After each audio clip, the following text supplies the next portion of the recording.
2, 1, and we're live. So here today with Professor Ricky Gillen, who's a black belt in Brazilian Jiu-Jitsu, and you're the proprietor, the owner of Gracie Barra Glasgow. Is that right? That's correct. It's good to be here. So how's things? Awesome. Good. How's your week going so far? As always, every day's a new challenge, you know. Yeah. A new experience. That's the philosophy right there, isn't it? Absolutely. Well, the gym's looking good. Thank you. Yeah. There's been a lot of hard work getting into that recently. Yeah. Who's doing all the painting? Me. You. I'm doing everything. Yeah. I'm doing everything, for the janitor to the professor to the reception, everything just now. Yeah. Even this hoodie was white. Yeah. Even it's been painted red. Yeah. Well, it looks good, honestly, man. I've been doing well, and I'm the worst painter of all time. I was the worst painter of all time. Yeah, you're an expert now. Apparently, I'm getting a lot of compliments and all that stuff as well, and things, and job offers and all that stuff. So it's not bad. So it's all good. Yeah. If the Gracie Barra shuts, I'll be on hire. Yeah. Well, it doesn't look DIY, like it's going to shut. It's getting busier and busier. Yeah. Well, it's getting. I mean, something I've noticed as well is it's certainly getting busier and busier. That's for sure. Yeah. I think obviously. For those who don't know, like I came. When did I join? I think that's nearly 2 years or something. I've been there now, and we came along initially just wanting to do kind of no-gi stuff, and obviously we started off doing privates, and I've just seen the school. Like I started going to more classes. I've seen it getting busier and busier. It's such a good bunch of people there now. That's good to hear. Good to hear. I think it's got a really good core bunch of people that turn up regularly and have got the right attitude, because that can easily go the other way in these kind of places, you know. But totally. I've been enjoying it. That's good. Sure. That's good. Yeah, Gracie Barra in a whole is not just in this country, all over the world. It's getting massive. You know, it really is, and it's well deserved as well. It's been a lot of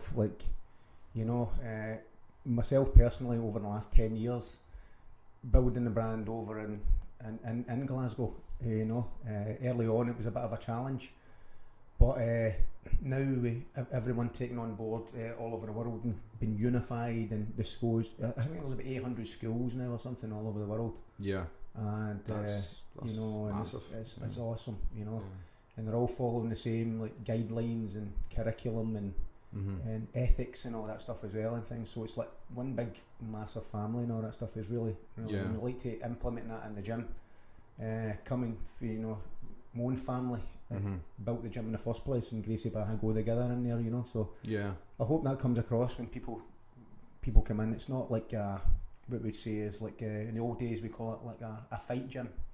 Now it's more an academy, which different principles, different rules obviously, but also brings a different mindset, a different environment, a different level of even anger management and all that stuff as well in these places, so over the years we've done really well to control that and make it a place where everybody can come in and train, not just like fighters and competitors, but like just your average person, like for Costa coffee, them.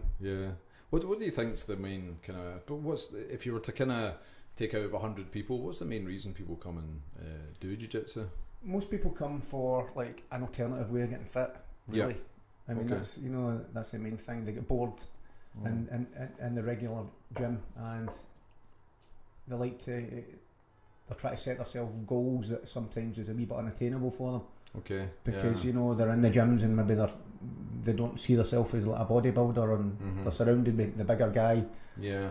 So I think the Brazilian Jiu-Jitsu in particular gives them like a grading system.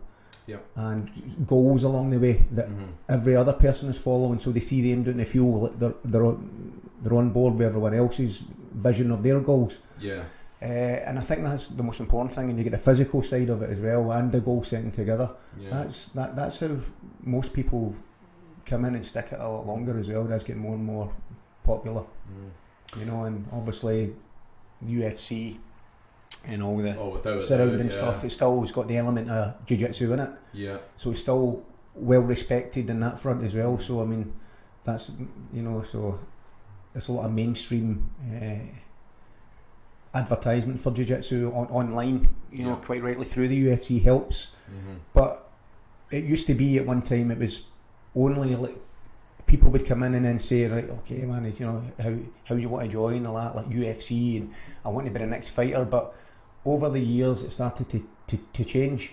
I mean, people were just coming in and not asking for the UFC, and that's when I started to see the difference. Like, people just wanted to say, like, I don't want to be a fighter, I want to come in, can I come in here and train just to become fit? Okay, yeah. And that's when the Gracie Barra stuff came in, because they teach like the jiu-jitsu, there's not a small fight orientated, you must compete organisation. It's totally for everyone. I mean, I've got 2 blind students and disabled athletes and kids at 3 and students at 70 and people in between. I mean, myself. That's well, absolutely. I mean, well, I was quite older, obviously, when I started. You know, I wish I'd done it when I was a kid.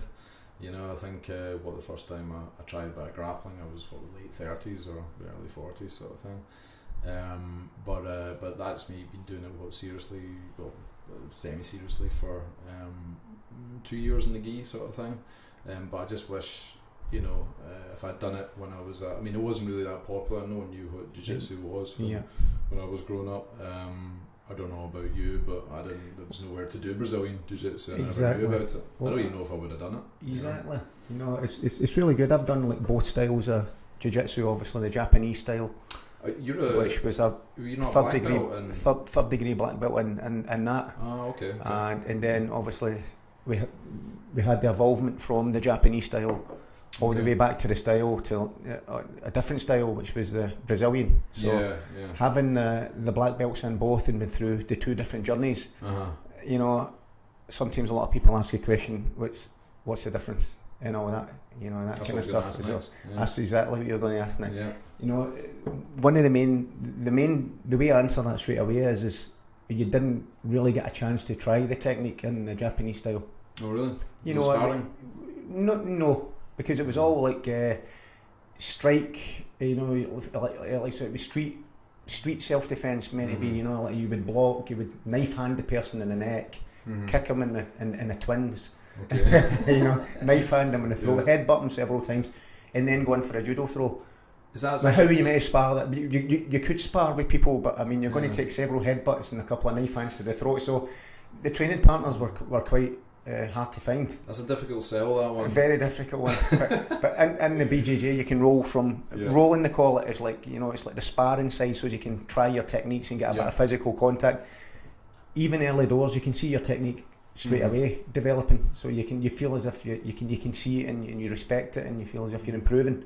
That's the main difference as well. And for anyone listening that's never tried jiu-jitsu, like I've never really been injured doing jiu-jitsu, you know, like you get little niggles and things like that, but I mean, at the end of the day, it is a martial art, it's a combat sport. But for me, I think it's one of the, I'd say it's safe to say it's one of the safer ones.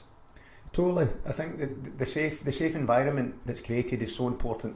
Also, you know, having someone there that can maybe look after the safety issues, control the ego a wee bit and all that stuff, because people, you know, sometimes when they first start rolling, they can't really control the chaos, which is normal. So having someone there to maybe, you know, because it does get a bit heated and quite, you know, at times sometimes as well, you know, so you if someone's there to control it on the mat, it keeps it safe.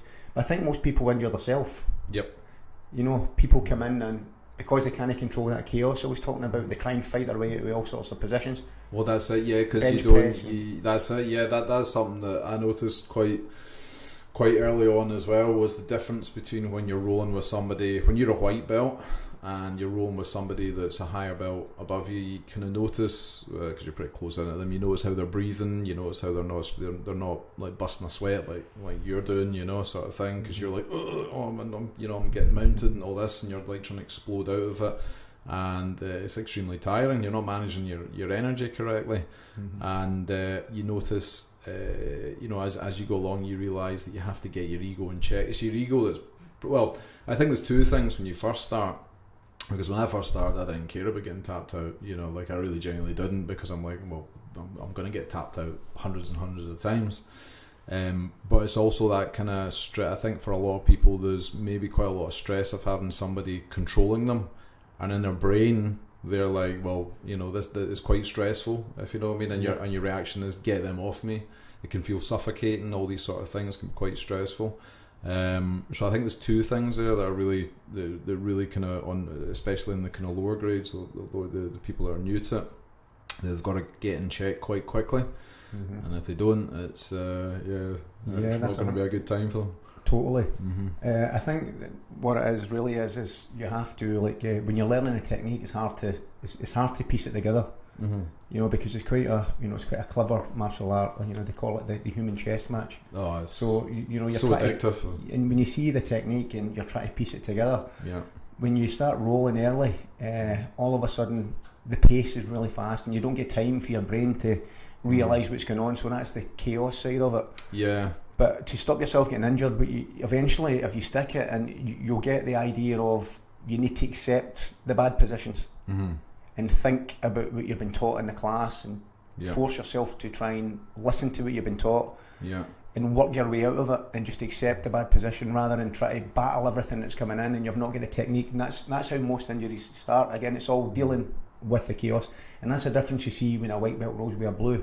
He's been there a wee bit, he's dealt with the chaos a lot longer, and now he's been able to relax in those positions and think, and it's like now you're rolling with a waterbed as opposed to a wardrobe. Yep, that's it. You're trying to push a wardrobe off with white belts, and all of a sudden the guy becomes a waterbed and he's moving, and you know, and so you just that's one of the main benefits of like outside the jiu-jitsu, and that's how a lot of other people come, and they stick it, not just through sometimes a lot of the technique, anger management, and the stuff maybe outside in their office or in their relationships or anything at all.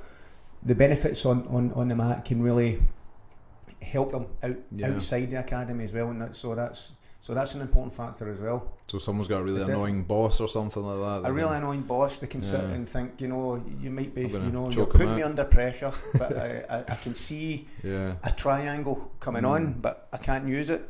Yeah. But I'll just keep it inside, and then I'll just go to my class and have a good training session to get it out of my system instead. Picture my boss's face on them. Exactly. Sometimes, you know.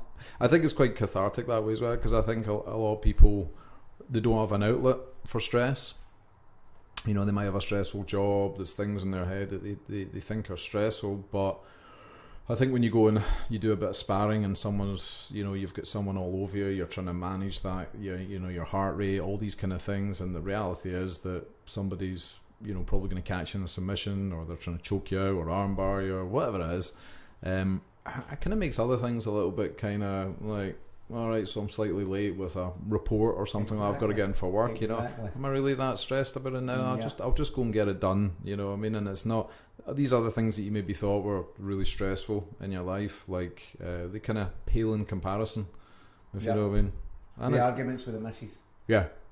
As well, you know. Yeah, that's a good one, yeah. Calm down a wee bit, you know, and things like that as well. You know, for a lot of people, that's a lot of things that I get, especially from the females that come in.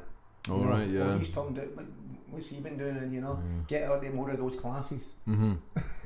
What was control your, you know. What was this? I was going to ask you about that actually. Was there's more and more females, isn't there, coming? But there's we've got a female only class. A female only class, okay. That's on a Friday at 6. It's my daughter Kimberly that runs that as well. Yeah. A lot of them come to the regular mixed classes out with that, but the women's only class is becoming like. I've heard it's really popular. It is excellent. It's really, really popular, and it's growing. It's growing by the week as well. It's great. It's great for their confidence, and you can see it. You know, you can see it already. Even though it's only running for about 6 weeks or something like that, 7 weeks as well. But Kimberly, she's doing an awesome job. We're really proud to have that as part of our curriculum. You know, along with the kids anti-bullying programs. You know, and that's a free thing that we do for the community and all that stuff as well. So brilliant. It's awesome. You know, I think. I've always said, like, I think since I've been doing it, I've always said that it just makes so much sense for kids to try jiu-jitsu.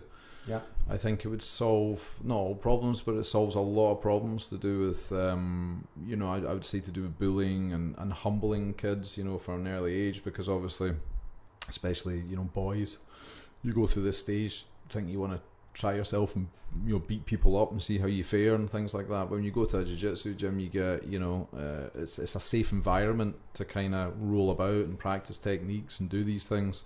But there's always somebody that can tie you up in knots. Well, listen, it's important, because although we do like the technique with the kids, and some of them have been coming for years. I mean, we've had some of them that started at 4, and some 16, 17-year-olds. And that's how long we've been about running, and some have stuck it.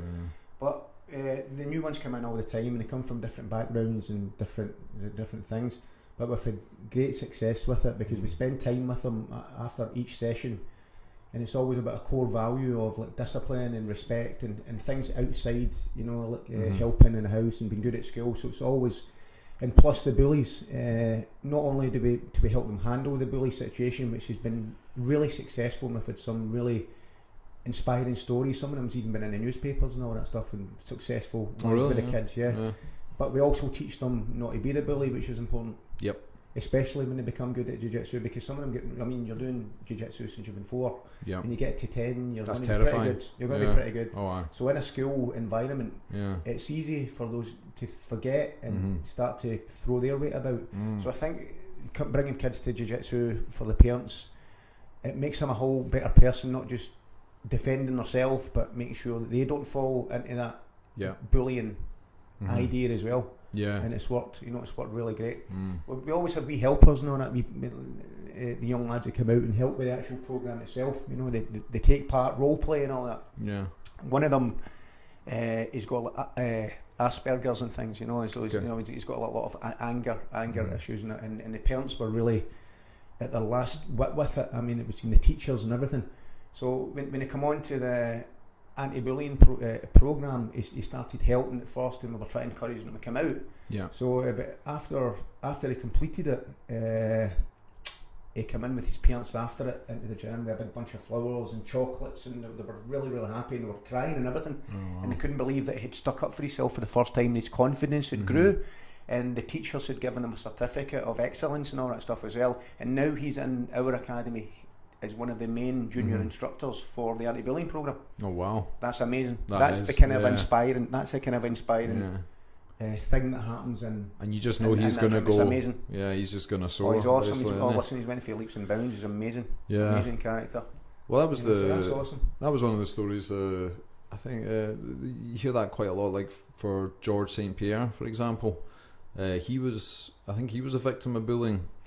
And then he got into karate and kind of like built his confidence up that way, and now it's, I mean, who'd mess with that guy, but totally, he's an ambassador. But he would never. You just know he ethics. Absolutely, amazing. You just know he would never ever get in a fight in the street. I just don't. I can't. He's not that kind of a guy. It's that chaos thing again, isn't it? He's learning it, because everyone I keep going on about it all the time. Everyone has it. It's how you deal with it.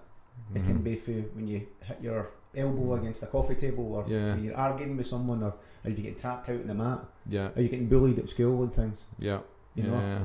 That kind of thing. It's how you learn how to handle it and how you deal with it. That's the jiu-jitsu part. The technique, there's thousands. You know what I mean? You could do like a million techniques and never pull them off. But you could learn how to deal with that side of it, and you'll be a totally different person. Well, the ego's a huge thing, I think, but it's not a bad thing. I don't think. Like, you need a bit of ego to want to win, but you also need to somehow keep it in check. So you've got that kind of balance.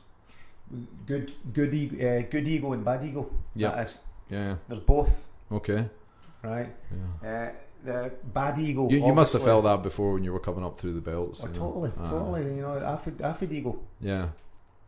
If everyone has got ego. There's different kinds. For me, there's two. The one obviously is egotistic person that learns to be. He's a. Especially in jiu-jitsu, we're talking about jiu-jitsu. So if he learns to be good at it, and he goes on outside and starts like, for instance, I had someone before, and somebody would be sitting in a bus, and the guy's back was turned to him, and they would choke him out. Oof. And that's ego. That's a dangerous game. Egotistic. Maybe coming into a class, with a belt on, say, blue belt coming through, black belt coming through, you know, that type of thing. Egotistic. Thankfully, I've not seen anyone like that along. There's nothing in that in the Gracie Barra at all, you know. So that's how we run that, you know. So thankful with the Gracie Barra stuff, it eliminates that with the rules and the regulations. Yeah. But in school, like say, you would have the egotistic guy, you know, the bully. So that's all the bad ego, and the bad ego sometimes. You kind of, if you're going to be like I trained like 11 MMA champions before and things, you know, people. I've done a few MMA fights, but the only ones that were ever winning then were the guys that had a bit of a bad ego, right? Because you need. What I'm saying is I had to train people to have a kind of an ego to win in an aggressive sport. Yep. So you do need it in that respect. So to be like, and that's how a lot of modern day MMA fighters are maybe quite aggressive because they need that to help them win. Yeah. The other side of ego is the ego where people think they're not good enough. Yeah. That's the other side of the ego where the person is like that. Oh, you know, I don't think I'm ready for that. I don't think I'm ready for this. That's the other side of the ego. That's the ego I concentrate on. I try and bring people that maybe that lack of confidence or they don't believe in themselves and try and bring it as a coach. That's how you know you're a real coach. When you can bring that side of the ego out in someone. It was so easy to teach the other one. Yeah. Because you get people coming in that are aggressive to learn martial arts, so it's easy to turn them into an aggressive fighter. Yeah, I remember. I remember chatting with you before, and I was saying, look, you know, if you wanted to win some MMA matches, you could literally get a guy, you know, an aggressive guy who's athletically, you know, built sort of thing. You know, you could teach them, you could train them hard for 6 months and put them in a cage, and the chances are they're probably going to win. If you know what I mean, if they've got the right build, the right kind of aggressive nature about them. But it's not really what jiu-jitsu's about, if you know what I mean. It's look at weights as well. If you go to a gym and you see a guy that's built like a tank, he's going to have bad ego because he needs aggression to hit the weights. Whereas the other guy doesn't believe in himself, it's ego that's letting him down. A lot of the time he'll not have the anger to lift the heavier weights and push by the reps. That's what happens. That's the honest truth, you know. It's the same type of thing. It can backfire on you that as well. So a lot of people get injured, you know. They're trying to push too much in the bench press and stuff. It's not, luckily it's not a problem for me because I can't push much on the bench press at all. You know, it's like that. Bench press. I know, I went to dumbbell flyman myself, but still. No, I mean, that's my least favourite exercise. I think most people like it. They do. I hate it. I prefer working the back, doing pull-ups and things like that. It's safer as well, you know. You don't got a weight crashing down top of you, you know. A lot of rolling in jiu-jitsu and a small amount of weights, that'll do me. Yeah, the diet, you know, a wee bit, you know, the 5 on, 2 on, the 5 on, 2 off kind of diet, you know. Well, 5 cheat days, 2 clean ones. 5 cheat days, 2, you know, 5 minutes and 2 minutes. 5 minutes good, 2 minutes, anything. So but the ego thing is, you know, you do need it, and I think you don't need it. You know, it's how you handle it.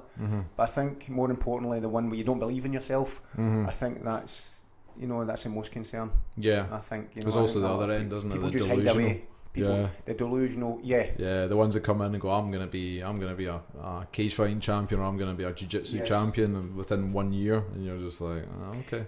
Well, it's good to have that enthusiasm, but you know, it is good to have that enthusiasm, and because I had the MMA gym and the jiu-jitsu gym, and there were 2 different environments, one with the ego and one, you know, without it. It's hard for sometimes the people to come into an environment like our setup, and you know, they don't really stand out as much as they would in an aggressive gym. It doesn't really make sense to them because they line up and everyone's all equal, and there's no superstar, and they're all shaking hands, and it's all etiquette and technique that's all slowed down and all that stuff, and they're looking for something that's not there sometimes, that the fight and who they're going to be fighting next, and you know, and nobody's on board with it, and they get disillusioned, and they think, well, there's no point in being in a place like this because the guy's having to get the ego. But you know, what we're saying is we're trying to create the other side. They like a family, they just don't realise, but that's, you know, so I need to use my ego then and say, well, that's with the programme, or else, you know, there's other places. Well, I guess that's the kind of thing that comes, I'm guessing it comes from the traditional Japanese side, because obviously Brazilian jiu-jitsu, like jiu-jitsu originated in Japan, I believe, and then it got taken over, the Gracies brought over to Brazil, but they still incorporated that, you know, obviously the belt system, respect, the, you know, the kind of rules and stuff like that, which is, I think, served it really well. I mean, you do. It's awesome. I've noticed recently, and I don't know if it's just the popularity of it, is this whole you know the MMA effect, but I've seen a few kind of disrespectful things going on in competitions, like fights and stuff like that, which was quite surprising to me. But I guess it's like anything. MMA and was that no jiu-jitsu competitions, yeah. Right, yeah. MMA, I'd expect it. Yeah, jiu-jitsu, it's more, especially now. Especially now, yeah. There's more pressure. There's probably more money involved. There's more of a link between, I'd say, jiu-jitsu and MMA now, isn't there? Because I mean, no-gi in particular. Yeah. I think no-gi, you know, is very close to the MMA. Yeah. And a wee bit further away from the traditional roots of the Japanese style with the uniform. Yeah. And the Brazilian jiu-jitsu with the uniform. When you get the no-gi, it's more like American-based type thing as well, and they quite excel at it, so they can compete a lot early on in the grades. Yeah. Whereas with the gi and Brazilian jiu-jitsu, it takes a black, you know, up to a black belt level to get by your fundamentals for the first time to start realising what's actually happening. So you know, so then it would make sense after that for them to maybe take the gi off and do no gi. Yeah. You know, so there's a difference. So it's a lot quicker, and then it brings a lot more aggression, and you know, and maybe people that's been in the UFC do the crossover and things. You know, so I mean that's one of the main concerns, I think, that's as far as the fighting side goes. It brings the more adrenaline and more like want to fight to win as opposed to want to try and outsmart the person with the gi, that type of, you know. Respect goes out the window a wee bit a lot of times. It's trash talking with the money comes into it, you know, because the guys are maybe like doing it full time and not getting paid much and things, and it's, and to the spectator it's boring. You know, it does sometimes sell to the jiu-jitsu itself, but you know, it's supposed to, it's in comparison to MMA, there's no strikes, so a lot of people, you know, so they try and make it as exciting as they can and things, you know, and sometimes it can be frustrating. I watched a little bit. I don't know if you've seen it, the sort of EBI, the Eddie Bravo Invitational tournament. It's the 5-person really matchups. Really quite exciting, really good, especially if you've done a bit of jiu-jitsu, you can understand what's going on, if you know what I mean. I like the format. I thought it was quite exciting, the sort of, you know, the knockout format, as in not KO, like as in the, you know, the winner stays on, if you know what I mean. So sometimes you would get one guy that would stay on and beat maybe, you know, 2 guys in a row, or maybe 3 guys in a row. And that was quite interesting because you got the different weight. Then you get like some guys 60 kilos going up against some guys 110. He's good for like raising the bar as far as the imagination goes, and try to get new things going. Yeah, which hopefully, I would say that would be the thing that would maybe bring it closer to the Olympics. A team sport. Yeah, that's interesting. Yeah, rather than just an individual. You know, there's a team Scotland, a team whatever, and then they were competing again. That would, for me, that would be better. That would be close. I think an individual Olympic Brazilian Jiu-Jitsu person is, you know, that's quite difficult. But the team thing, I think that, you know, maybe they're already doing it, maybe they're already pushing it behind the scenes to get it working, but it seems to be gaining more interest. Yeah, I mean, it can be with the right format. I think it can be a really good spectator sport. But at the moment, when you just go and see the competitions, you really got to know jiu-jitsu, because I've tried watching it. I don't know if you have tried watching it with mates that don't know about it. I've not seen it yet, but I hear a few of the guys in the gym are speaking about it. Well, and they're getting quite hyped about it, you know. So I need to go. Yeah, but trying to watch like just a normal jiu-jitsu competition with like your mates who don't know jiu-jitsu. Oh, you're terrible. It's just like they're like, what is this? You know what I mean? And you're trying, well, he's doing it. Excited, and stuff, and you're shouting. And they're like, why doesn't he just roll him over and then like strangle him? And you're just like, oh, right. They're not interested. Totally. It's not it's so hard, you know. It's when someone doesn't know anything about jiu-jitsu trying to explain it. Yeah. You know, it's there's so many details, and there's, you know, and you can, you know, they have to be into it a wee bit, you know. Even when the people join the gym, we give out the free intro lesson, which they come into the gym, and the reason we do that a lot of the time is to say to them, you know, I mean, you need to come back and give it a try. But a lot of them, if they don't like it, well, there's probably no point in joining, you know. And it's quite, because you say, well, it's that, you know, you have to be like into it and give it a chance before it starts to, you know. Yeah. So explaining to a complete novice that's not interested in it, you're probably going to yourself, you know, they just switch off. Yeah. Like that, you know, their mind's away somewhere else. Quite, you know, and all that, you know. You get kind of funny responses, and I some of them I just don't understand. You know, you get people like what. You know, especially guys, they like to pull out the old rolling about with other guys. Nah, you're all right, mate. Totally. You're like, well, okay, well. The only respect the biggest thing that I've seen over the years is through people that don't really know much about it, that's became to ask questions about it in a positive way. Is people that would say, you know, I was speaking to, does a big guy Eddie train with you? It's like, oh yeah, and they're like that. Unbelievable difference in that guy's manner and personality and all that stuff as well. Unbelievable. Because you've been doing it, and then they come along and join it through that. Yeah. And I think that's a perfect example of people can see people leading. If you're going to promote jiu-jitsu, you need to lead by example. Yeah. Yeah, exactly. Well, that's how I found out about your gym. Was I was actually out on a night out, and it was after work. It was, you know, a couple of years ago. And I was in an MMA gym at the time, but I'd kind of, you know, stopped because of problems with my back and things like that. But I wanted to get back into and just learn jiu-jitsu. But I was out on a night out, and one of your students was out. It was a big Viking guy. I won't mention his name, sort of thing, but the big Viking, you'll know who is, and really nice big guy. And I remember just chatting away to him, and he was like, oh, I do jiu-jitsu and all this kind of stuff. And I was like, all right, what sort of chokes you like using? And he was like, and then he showed me an Ezekiel choke, because we were standing up. So like, it was just a typical thing. You've had a few drinks, and you're like, oh yeah, show us that choke. And I was like, that's really good. And he was like, get yourself along to Gracie Baja, mate. It's really good. And that's when obviously I came in, met yourself, and then, you know, and just started training from there. But that's all.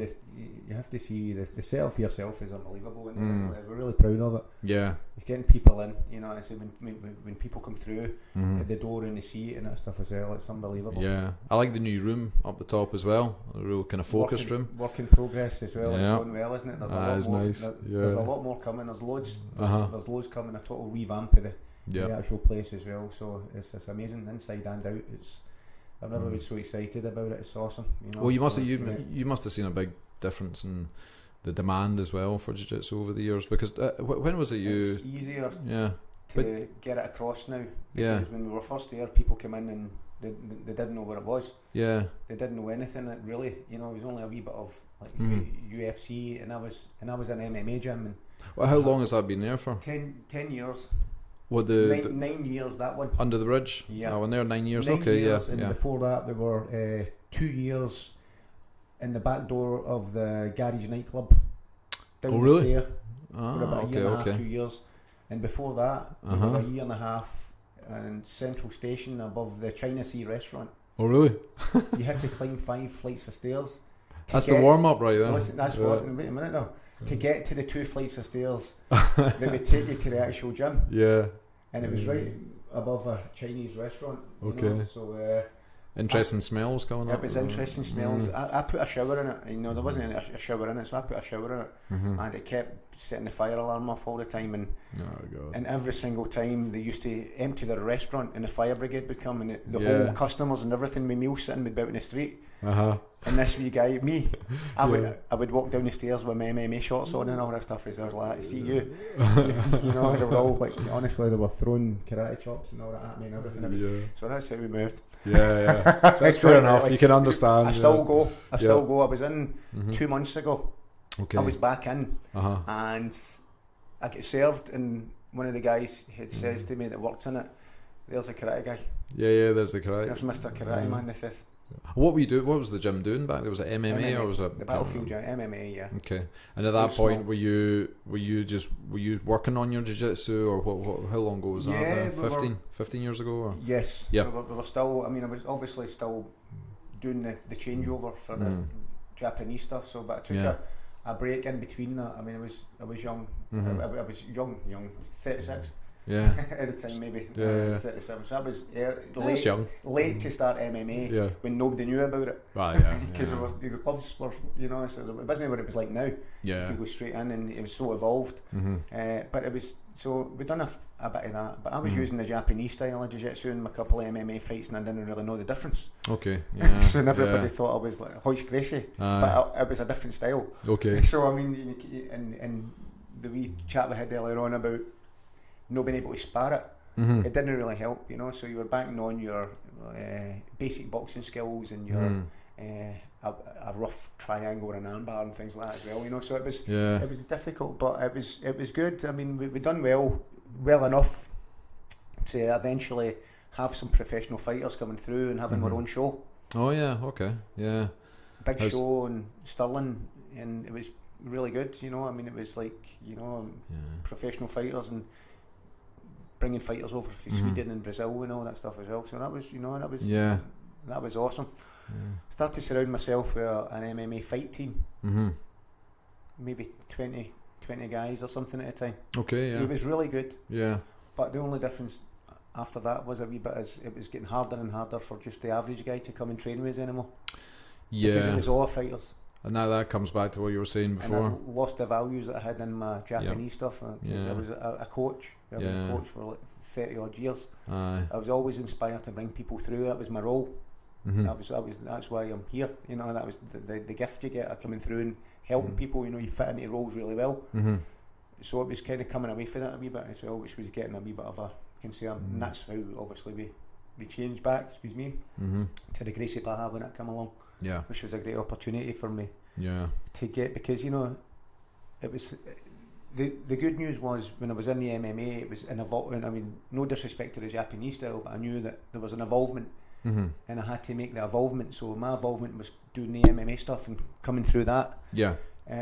So it was good in that respect, but you know, it was Gracie Baja was a perfect opportunity to have both, because it was so high level. We still had the MMA fighters. And I had the regular trainers as well, so that's how it suited me. I was like, right, you know, that's where I have to be. It brings back all the values that I had, and it brings all the modern day MMA. It's a win-win situation. Let's go back to that and tell everyone we're going to be now the Gracie Baja stuff. So yeah, we were just having a chat there about you know, the schools. Obviously, well, we're getting a quick coffee break, but having either, you know, when you have the kind of the focus being on competition and the focus being on, you know, self-improvement or learning jiu-jitsu sort of thing, it's difficult. It's like oil and water, isn't it? It's very difficult. My answer to that would be is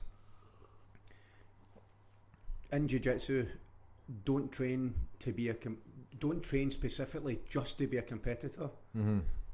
Train to become a black belt and do competitions along the way. Yeah. Yeah. Because that's the goal at the end of the day. That's, for me, the black belt is what inspires you every day. That sets a goal for you.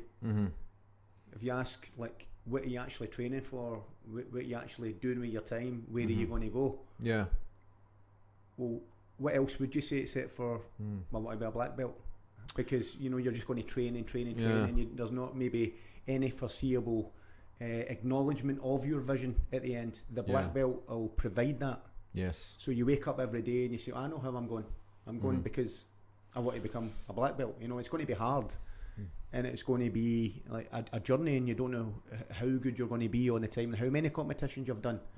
But I think the problem is people forget that, and they compete, and then they keep competing, and then they keep competing, and then all of a sudden they lose the value of why they're actually doing it in the first place.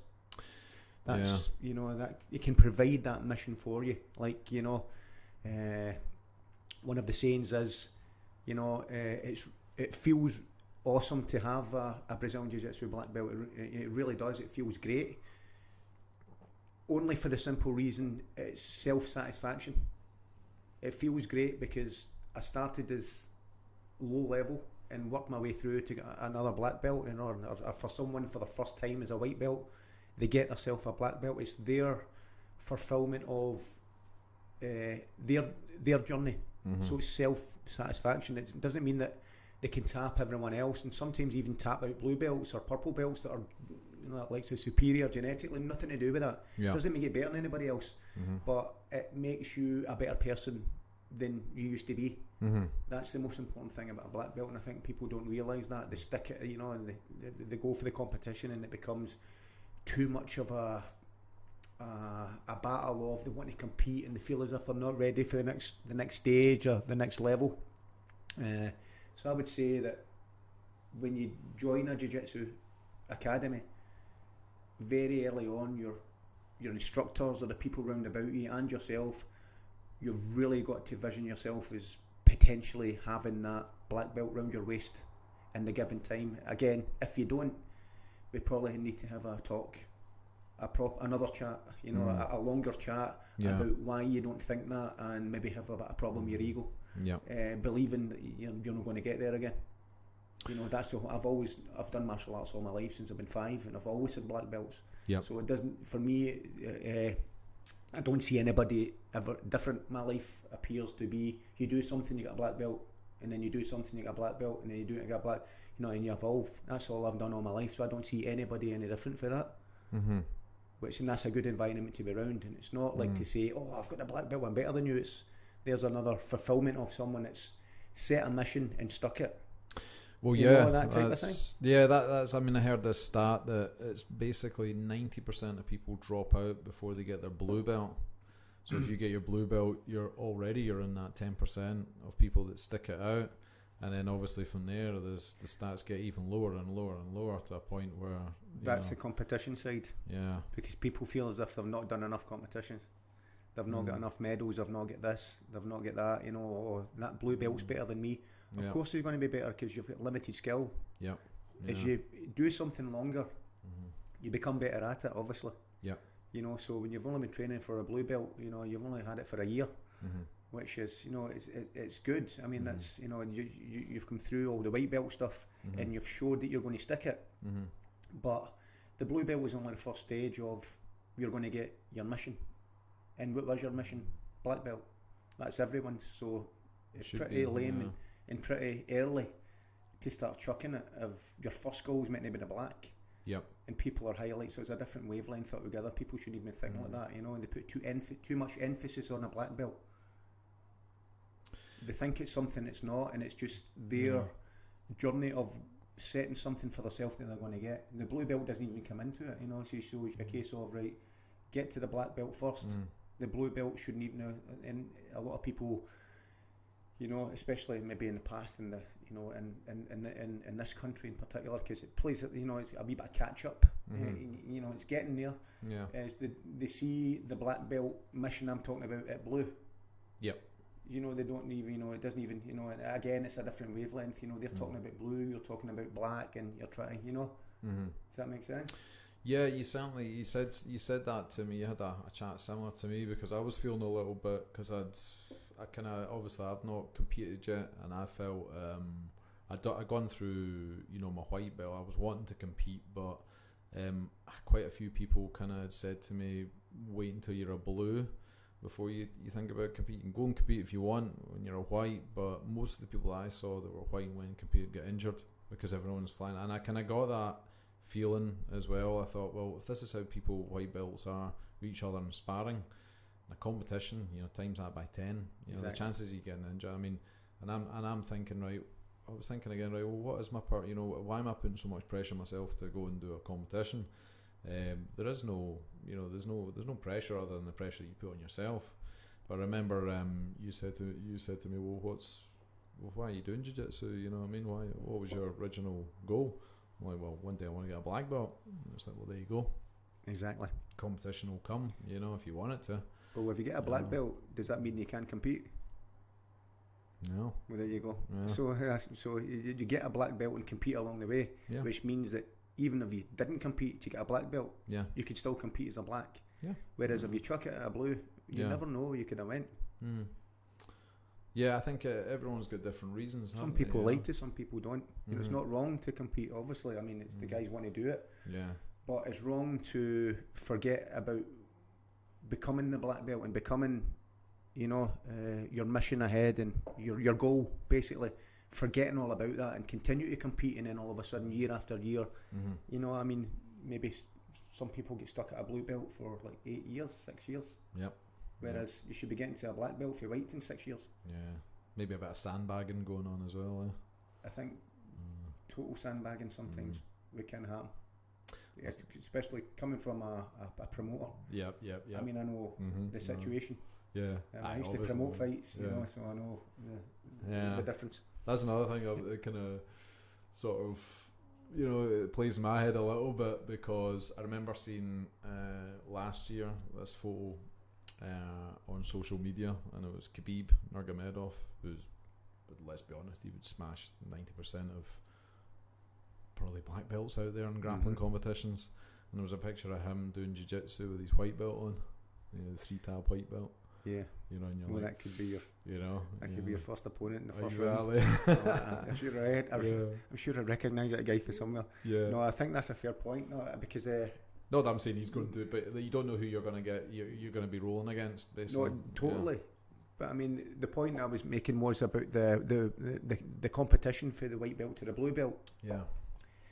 If you stick it long enough and you're working through the gradings, you know, people that stick it that long become skillful.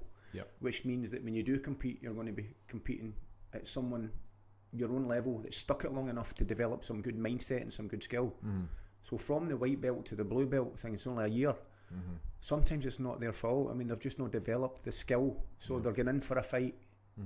So it's a fighting tournament, and you've not really got the skill to handle it. And sometimes you can get mixed up, and you can fall in love with that side of it and forget where you would have been in 5 years' time. Yeah. So you just get involved in the ego and the quick fix, and it takes you away from it just because the guy's beat you in a competition. Yeah. You know, so that's the only thing. And you don't know who you're going to get for white belt to blue belt. The guy could be a black belt in judo. Yeah. It could be 9 MMA fights. I mean, I used to have MMA fighters, and some of them had 6, 7 pro fights, knockouts, submissions. Yeah. I put them out as a white belt in a BJJ tournament. Well, there you go. Yeah. And some of the people want to compete after 3 months. I know, it's scary. That guy's not going to win. No, he's not. And then when they do not win, they come to me, the professor, and they say, "Well, what are you doing putting that guy in?" Say, well, he's still a white belt. Yeah, so if they just wait just a wee while longer, and you put them in the right environment, then they're only going to get beat with skill and a better person. Yeah. And they're going to learn, but it's not going to be through they're not ready for it. Yeah. Yeah. Interesting. It is interesting, yeah. There's so many, I guess, as well, there's so much politics and things like that go on in these competitions, and you know, you got to know the rules as well, you know, because it's quite different from, I mean, I don't know, like I was having a wee look at it, you know, and you can pretty much win, well, from what I've seen, you can win a lot of bouts simply by passing or trying to get past someone's guard and floating between half guard and mount, half guard and mount. You could pretty much do that.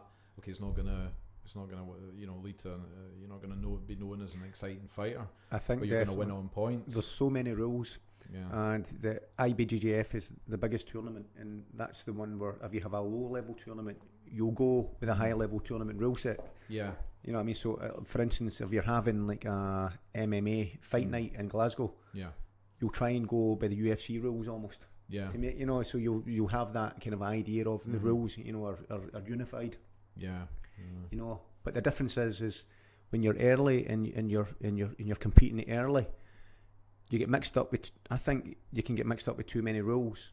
You start thinking about how many points do I do here? How do I do this? How do I do that? And you're forgetting your jiu-jitsu is not really at that level to handle all that, and you forget how to pass a person's guard.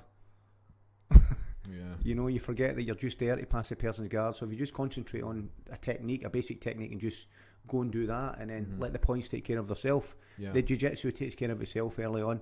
Once you're a bit more experienced, you can start thinking about how am I going to win my advantage.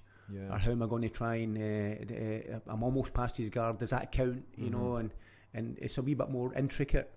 But early on, basically is you're going to pass the person's guard, hold them down, mount up the basic points or submit the person, and it's down to athleticism, because a lot of them haven't got the time on the mat. Yep. Yeah. Unless you're coming up against a judo black belt, you have the 9 years in judo on the mat. Yeah. So you're coming up against a physical person where you've not got the skill yet to deal with that. It's like doing jiu-jitsu for 2 months and saying, right, you're going to get mugged on Saturday against a big giant man. You've got to use your jiu-jitsu to defend yourself. Like, I've only done it for 2 months. That's the difference for the competition. But if you've done jiu-jitsu for 2 years, you say, I still don't want to fight the big guy. Yeah, but still run away. I would rather do it now than then. Yeah. So it makes sense. No, absolutely. Yeah. And you've also got, like, you know, some people perform better under pressure, you know, under these competition kind of settings. Other people don't. Yeah. It's there's a lot of different variables and stuff going on. You've got exactly. I think when you get up the grades and you've stuck it, and then you're thinking about competition, you say to yourself, well, why is the guy asking to do competition now? He must be doing it probably for the right reasons, because he would have asked for the wrong reasons a long time ago. That makes sense. Yeah. You know, so you start to see yourself, well, maybe there's a guy that's, you know, thinking in the right, you know. You've sort of tried and tested all your techniques against lots of a variety of different people, different body types, different you know, cardio. Like, you know, you get some cardio machines out there, you get other guys that are quite slow, you get fast guys, all these kind of, you've tested, you know, your skills across a variety of opponents, and you're thinking, I want to see how I do in competition. Yeah, that makes more sense. And some of those guys, you know? and some people would still go though, and still maybe not be able to pull the technique off. And what happens there is some people go and they become like a deer in the headlights. They get they get performance anxiety, which is normal. But a lot of people misunderstand that about, you know, when they see someone doing that, they'll think, oh, he's not cut out for it, or he's afraid, and the first thing they'll think, oh, he's not getting the bottle. They don't realise that the only reason that they're getting performance anxiety is because first it's a time. You know, they're cutting out the time. It's like, you know, like you're going to make another cup of coffee, JP, but you need to make it in 20 seconds. Or else, you know, you're not getting back to the gym. You'd be like that, right? That's going to be a very hurried cup of coffee. Whereas if I'm, you know, I mean, that type of thing. So you instantly put yourself under pressure with thinking about the time. So, but again, sometimes people can never handle that. But if they're doing the journey that we spoke about and they're a wee bit higher up the gradings, they'll still go to black belt. They'll accept it and they'll realise it. Early on, they'll think, oh, I'm not good enough for it. That's the ego thing again. I'm not good enough for it. I'm going to chuck it. Does that make sense? You know, so it's that whole thing. And then you can fix it a wee bit more with him. You can say, look, there's nothing wrong with your technique. And he'll tell me about that, you know, I'm getting the performance anxiety. You know, I have it with people like really close to me as well. They'll get the performance anxiety, but they're really good, you know, things. The higher up the grades and the more they've been training it, the easier it is obviously to fix, you know. And it might be, you know, it's like, you know, it's like having an employee or something as well, and they're maybe just doing something slightly wrong. The more they've worked with you, the easier it is to fix. You've got this understanding.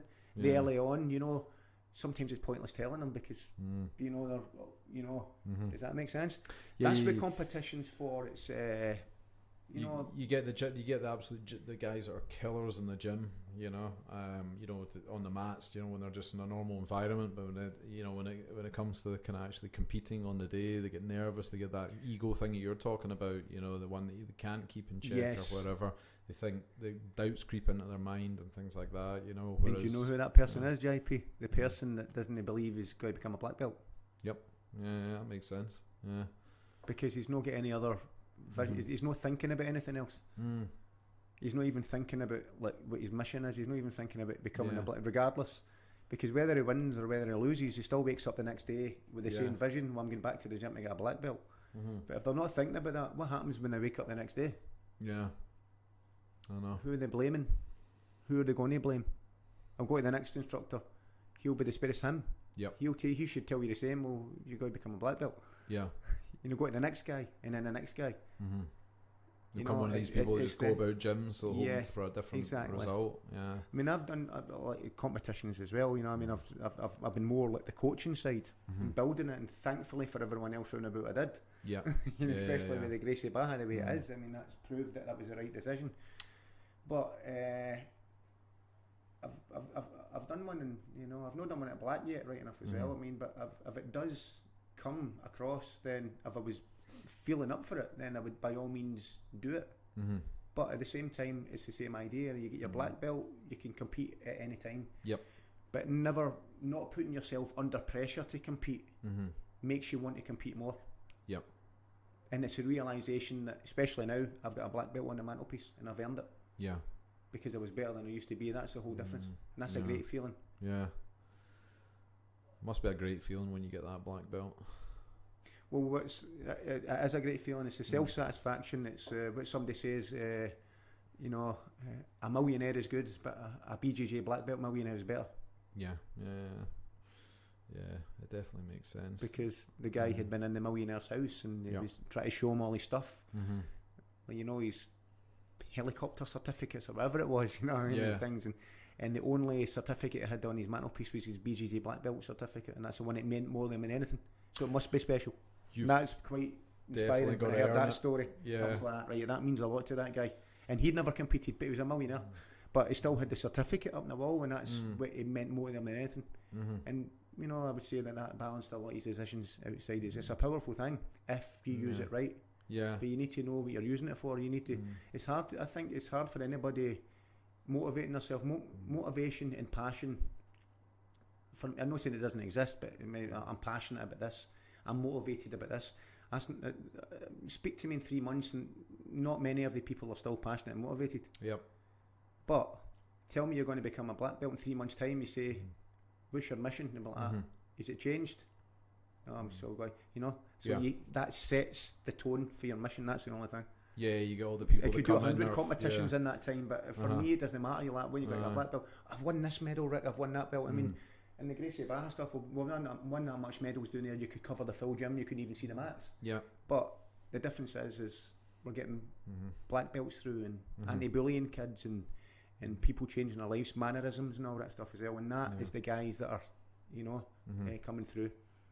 You see the same in like business and stuff like that as well. You get people that come up with this amazing idea and they're all full of energy about it, and they're like, oh, this is it, you know, I'm gonna do it, and blah blah blah, and they talk and all that, you know, they build it up, and then, you know, the reality is that, you know, in weeks or months go by, your kind of enthusiasm for it is gonna fade a bit.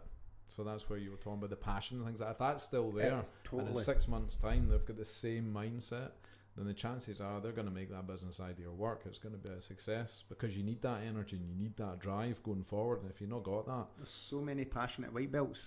Yep. There's no shortage of them. Yeah. There's loads of them. Yeah. The passion is there. Yeah. Right. And then, you know, I'm passionate about jiu-jitsu. It's part of my life. Unfortunately, what's happening there is unfortunately they're getting addicted to it, which is pretty good. Yeah. But it's still no passion. Yeah. I've already said what the passion is. The black belt. Yeah. So if a guy wins 100 medals and he comes to me and I'm sitting there with a black belt on, doesn't matter how many medals he's won. Yeah. I've got more passion in him because I've got the black belt. If he gets the black belt with the medals and the passion, then that's just been part of his journey. But we're still both passionate. Yeah. He's proved it because he's got the first sign of passion. Yeah. Well, I think I definitely got a bit addicted to it last year.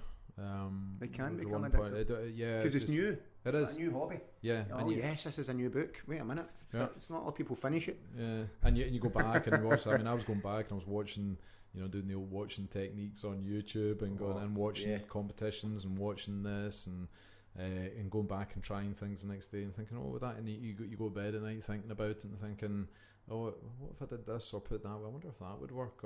And sometimes you get these little eureka moments and you think you've solved something.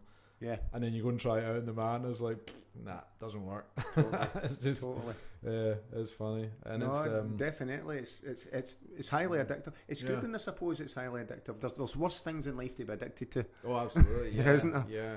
And even the young kids again, get back to them. Yeah. I mean, it's like the way we're getting with the parents now is thank God he's in the class. You're like, why?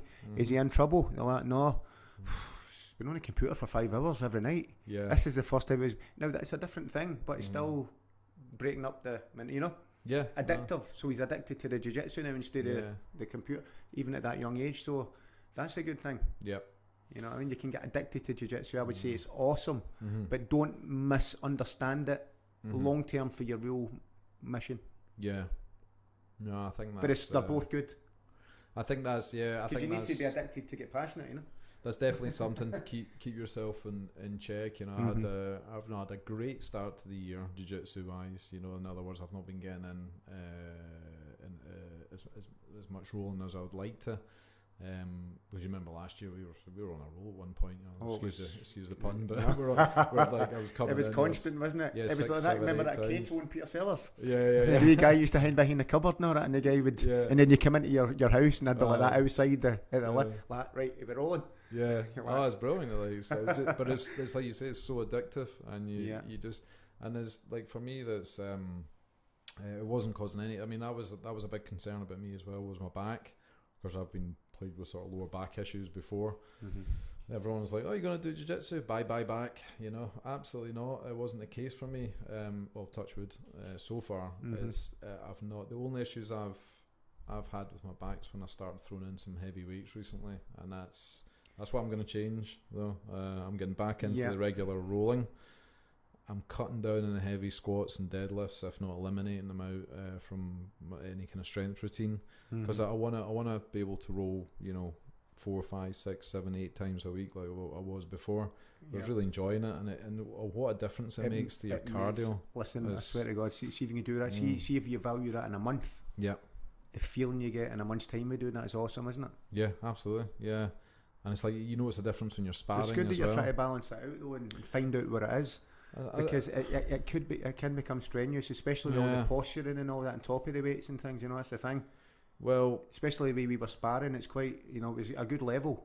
So we were doing a lot of standing, advanced passing and all that stuff. It does put a lot of good posture, which is, you know, which sometimes you need, strenuous. You need it, but I mean, you know, it puts a big toll on your lower, your back, your hamstrings, all these things that stabilise the hinge of your hips. It is tough, and a lot of the time I just, to be honest with you, that's why I quite like playing bomb game, because I can't be bothered with the bars. I'm just being honest, you know. But I need to get a code to pass your guard now. Wish that was the case, but it's certainly something when you train regularly, and you get in that kind of flow of going, you know, 4, 5, 6, 7, 8, you know, because we built. I remember building it up, because when I first started coming along, it was like, oh, I'll try for 2 or 3 sessions a week, you know, and then the next week went past. I think I'll add in another session, 4 sessions. Then I'll come to the open mat on a Saturday. I was like, oh, I can do 5 sessions. Then before you know it, you're rolling every day, you know, and firing all cylinders. Yeah, apart from a Sunday. You come on so much the way. Oh, totally. Yeah, and it's one of those. Good to see. That's the thing. You know, I can see everyone's improvement for the day they first started. Well, it's awesome. You know, so it's definitely one. I think that's what makes that black belt goal so sweet as well. It's one of those martial arts that you know, that saying, the mat doesn't lie. You know, there's never a truer saying than that in jiu-jitsu. True, you have to earn the belts. There's no other way. There is no other way. Exactly. But remember, earning it for yourself is the most important thing. Yeah. That's the problem with some of the guys. They earn it. They try to earn it for someone else. Yeah. And they're straight on like, look, I got a blue belt, and the guy's like, I've tapped you 5 times. But that guy doesn't realise he would probably still tap him at black belt even. Yeah. But it's where he's came, you know. That reinforces your passion for it. It really does. And it makes your jiu-jitsu a whole lot better when you can take the pressure off yourself. Yeah. Try stuff, and so when we roll in, you get a chance to really open up and work techniques. Doing my silly, whereas maybe in an environment, yes, that as well. It never works. Rolling bellows and whatever. No, but it's fun though. The main thing is I enjoy it. You know, that's for me. That's if you can find. I mean, think of the amount of people out there. Enjoyment's the most important thing. You can't, you know. I mean, it's like you know, it's like a business for me as well. I mean, because I'm not a joiner. I'm a martial arts instructor. You know, I've chosen that path, obviously. You know, but I mean, I think people forget that about you though, because you know, you get people obviously that want to roll with you all the time. If you know what I mean, they're like, oh, can I roll with Ricky and things 8 like hours that. a day, and then the classes tonight they come in for work. Like, you want to roll? You're like, yeah, okay. Well, I'll come to your work and ask you to do another 2 hours in your work. You're like, no, you know, because they don't know if you've rolled 5 or 6 hours that day. You know, you just don't know. Exactly, and it's all the organisation, and obviously, you know, when you need to put food on the table as well. Adds pressure to something, you know, you need to be good at it. You know well, what I mean? if you get injured or something rolling with the wrong person as well, you know, somebody does explodes out or something, or does something erratic and injures you, or because you know what it's like with a lot of white belts, and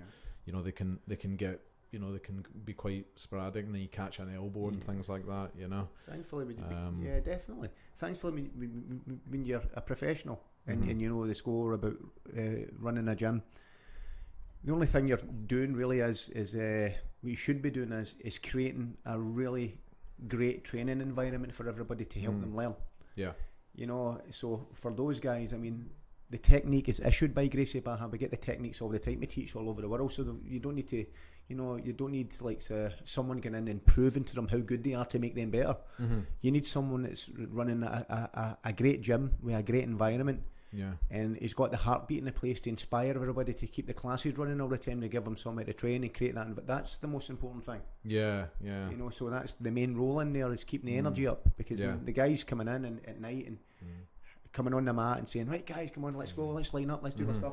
After you've been rolling all day, is much, you know, rather than having someone jumping on the mat with them because there's a superstar in the class. Rolling with him, forgetting about everyone else. You know, I wouldn't train with that guy. But well, that's his journey to black belt right there. There's nothing to do with mine. You know, so it's having the balance as well. But again, people understand the more they train, the more physical it becomes on them, and then start to realise the older they get as well. You're like, oh wait a minute, you know, everything in life. Yep, that's it. Yeah. You know, but it's the, you know, I'm just thankful with the way it came about in the first place, because you know I may have took. Especially early on with the gym, I maybe have took like other directions, and you know what I mean, instead of maybe thinking about opening a gym in the first place, which has now become the Gracie Barra stuff. Especially, you know, when you first want to try and do, there's not many people make martial arts a successful business for themselves. Yep. You know, that's hard. I mean, people, especially when I had a job at the time, and I was like a manager in it, and you have to tell your family you're following your passion at the time, and you're going in opening a gym, and you're going to, you know, like, right, it's a difficult what happens to the well, what happens to the bills, and what happens to this, and what happens to, are you sure? And you're not going to, you know, and you're not going to, so that was it's a risk. That was inspired, but I've always been inspired with people that says that I couldn't do something. I mean, that's another. That's, you know, I think a lot of people are like that the way.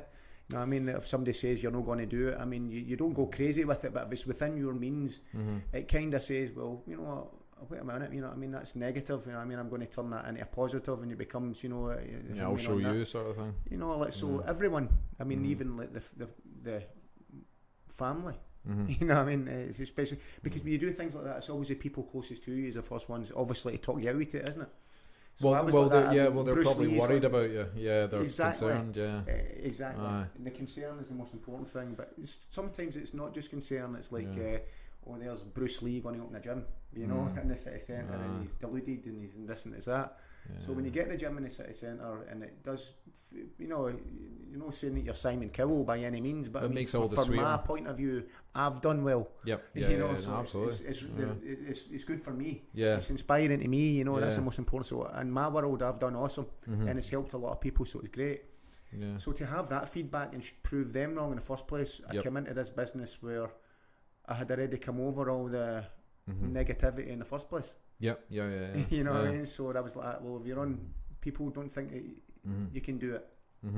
And while I was working as well, and I was still working at the time when I had the gym, and I was getting it going a wee bit before I officially moved into city centre. You know, because I was like, right, if this keeps going the way it's going, because people were coming to the gym all the time, you know, like from the work. Yeah. I worked in a big factory at the time. Yeah.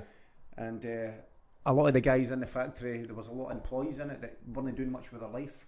So when I went in there, it was awesome. They're like that, oh my God, man, this is great. There's a guy that running martial arts, a black belt, he's teaching martial arts, we can all go. Yeah. But it was one of these factories where they had like supervisors in it that kind of knew that the guys weren't doing much with their life. Yeah. So there was a lot of bullying going on in there. There was a lot of like, you know, you're doing this shift, and you're going to, you know what I mean? And the guys were kind of used to it. Yeah, definitely. Yeah.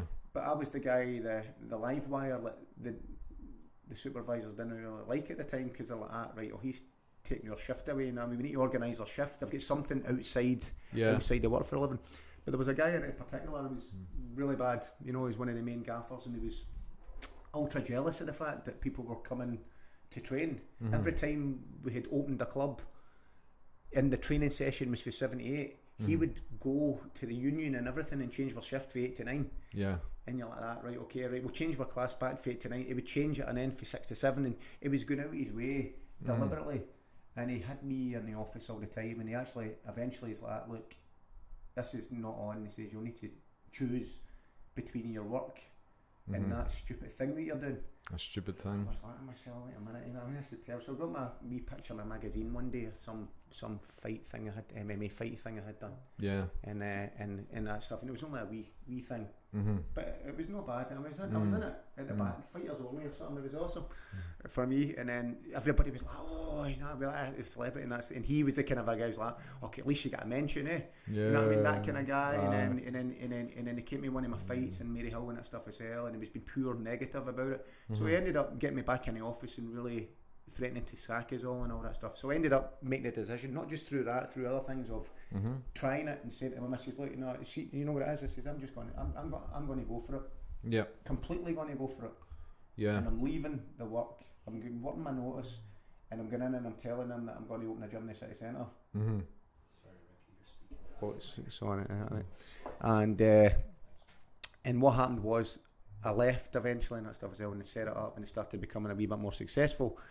And apparently some of my mates that were coming in were still working with him, and he was still the same guy. Yeah. But anyway, what happened is that a few years later, apparently he get the sack through something. And I had I've got like I get gas delivered now again in my old gym. I used to get bottles of gas coming through. You know, the guy delivers the gas and all stuff as well. So one day the gas delivery came a few years later, and I couldn't believe it. Who was delivering the gas? It was a very guy. Him. Yeah. He delivered the gas to my gym, and he's like, "How long have you been working here?" I was like, "Not long." And I was up as well, and he's like, "Oh," I says, my hingme's into all the bare knuckle stuff and all that, blah blah blah." And I says, "This is my place." I says, "I've been hingmate for a wee while." I was like, "Yeah, okay, it's an arch, right enough. You know, get better than that, and that kind of stuff as well." But it just shows you, though, the bottom line is, though, you get sacked for there as well. You get done for fiddling out the place, you get sacked. But the moral of the story is there you go. So that's a guy that I made the decision with ends up delivering your gas. Well, that's it. So yeah, that's another claim. That must have been, that was a good feeling. Well, it's validation, because isn't it? Because he was a bit of a dick at times. Was, you know. I know.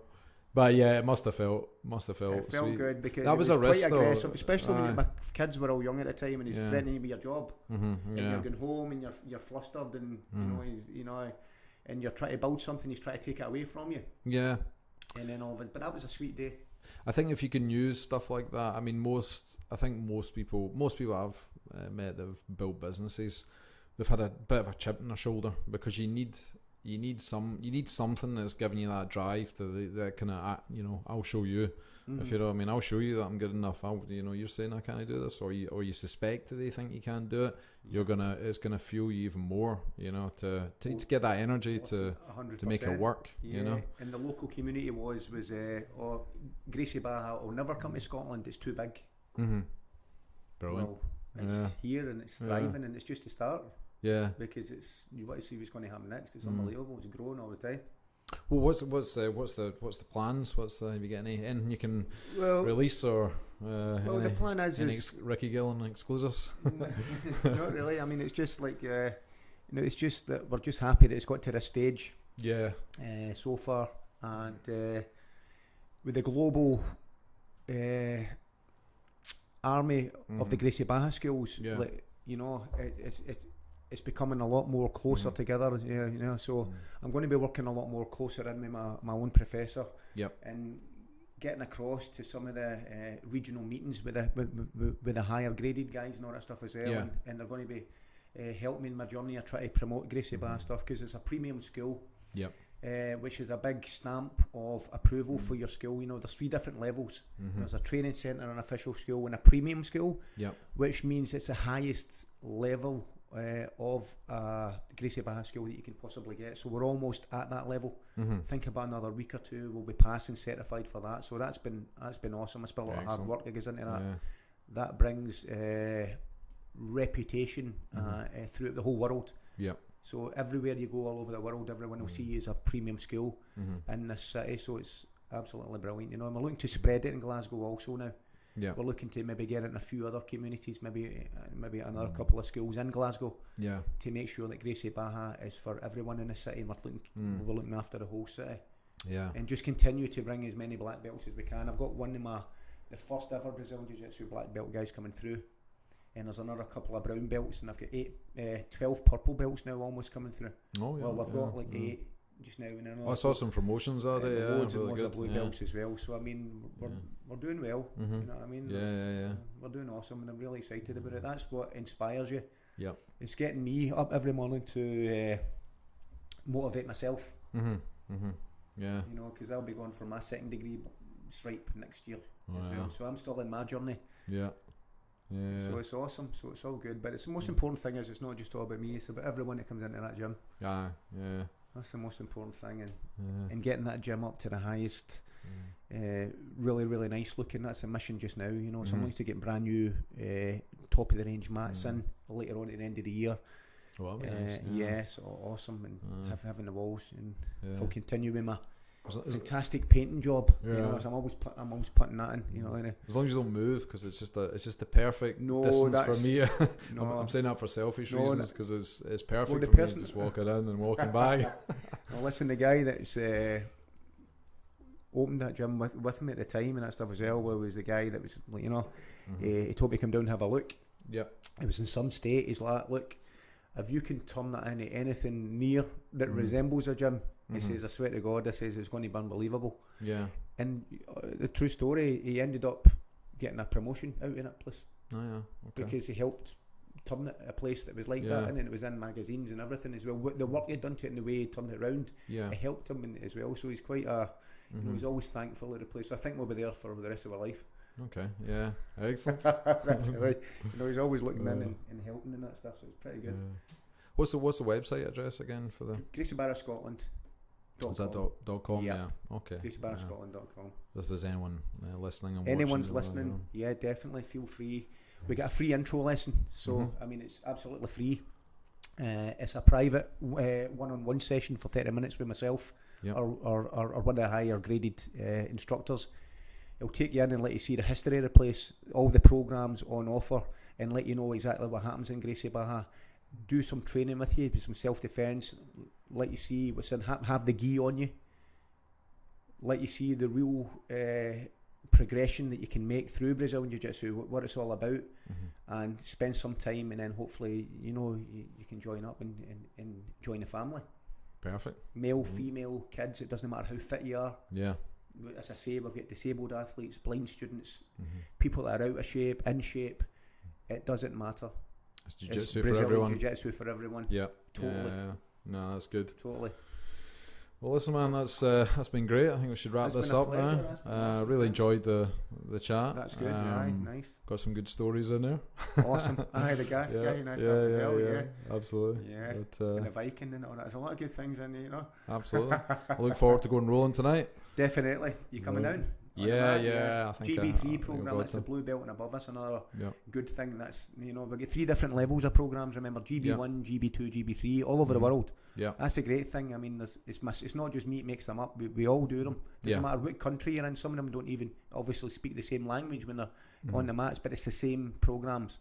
That's important. GB1 is complete beginner.